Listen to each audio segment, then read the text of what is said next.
Perubahan suara. Ini adalah sesuatu yang dialami oleh banyak dari kita, bahkan para legenda. Ambil Elton John sebagai contoh.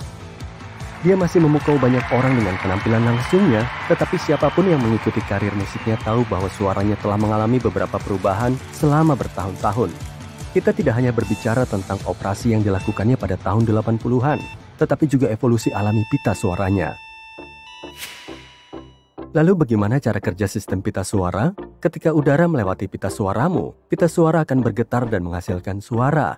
Ada beberapa bagian yang terlibat, seperti otot vokalis, ligamen vokal, dan selaput lendir pelindung. Anggap saja sebagai tim impian vokal.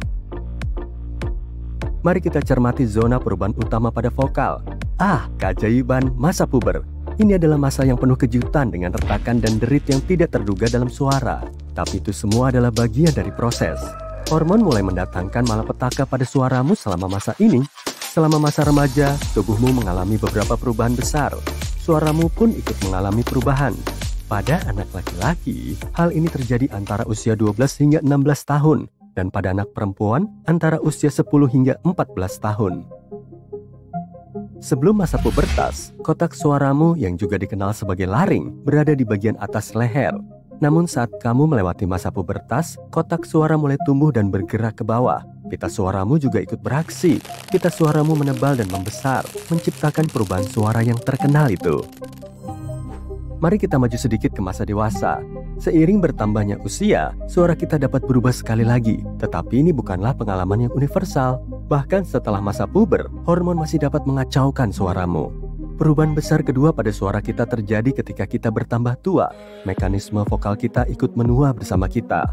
Laring, yang merupakan kotak suara kita dan sistem pernapasan yang mendukung suara kita, mulai menunjukkan tanda-tanda penuaan.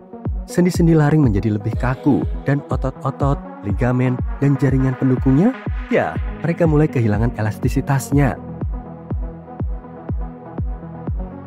Pernahkah kamu merasa ngeri mendengar suaramu sendiri dalam sebuah rekaman? Kamu tidak sendirian. Ini adalah ketidaknyamanan umum yang berasal dari perpaduan antara ilmu pengetahuan dan psikologi.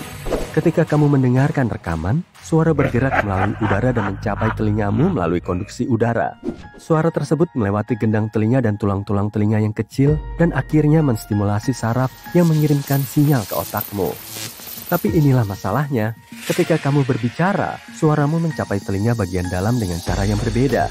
Sebagian masih melalui konduksi udara, tetapi sebagian besar langsung melalui tulang tengkorak. Konduksi tulang internal ini memberikan suaramu kualitas yang lebih dalam dan lebih kaya ketika kamu mendengar dirimu berbicara. Jadi, ketika kamu mendengarkan rekaman, mungkin terdengar lebih tipis dan bernada lebih tinggi, yang bisa membuatmu merasa ngeri. Bukan itu saja, mendengar rekaman suaramu juga dapat mengganggu karena kamu seperti mendengar versi baru dari dirimu sendiri. Persepsi dirimu dan kenyataan tentang bagaimana suaramu tidak selalu cocok. Suaramu unik dan membawa bagian dari identitasmu, sehingga ketidakcocokan ini bisa sangat mengejutkan. Tiba-tiba kamu menyadari bahwa orang lain telah mendengar suara yang berbeda selama ini. Sebuah penelitian yang dilakukan pada tahun 2005 meminta pasien dengan masalah suara untuk menilai suara mereka sendiri ketika suara mereka diperdengarkan kepada mereka. Yang mengejutkan, para pasien cenderung memberikan penilaian yang lebih negatif pada suara mereka yang direkam dibandingkan dengan penilaian objektif dari para dokter. Jadi sepertinya kita mungkin menjadi kritikus terberat bagi diri kita sendiri dalam hal ini. Suara manusia pertama kali direkam di Prancis pada tahun 1860. Saat itu, rekaman tersebut berupa 10 detik dari sebuah lagu rakyat Prancis. Rekaman suara telah berkembang pesat sejak saat itu. Pesan suara, panggilan langsung, dan transkripsi langsung yang terintegrasi ke dalam sistem cloud sekarang menjadi fitur dasar. Dengan munculnya AI, kita pasti akan melihat lebih banyak kemajuan. Tahukah kamu bahwa bernyanyi dan berbicara menggunakan bagian otak yang berbeda? Bernyanyi adalah kegiatan otak kanan, sementara berbicara lebih dominan menggunakan otak kiri. Terkadang setelah terkena stroke, ketika orang tidak dapat berbicara lagi, mereka masih dapat bernyanyi. Sekarang mari kita bahas tentang beberapa superstar lokal. Ada Jill Drake dari Inggris yang memegang rekor suara manusia paling keras. Teriakannya mencapai 129 desibel. Itu sama kerasnya dengan konser AC/DC. Sisi lain dari spektrum rekor dunia, ada Tim Storms. Dia mencapai nada terendah yang pernah dinyanyikan. Suaranya sangat rendah sehingga tidak bisa didengar oleh telinga kita.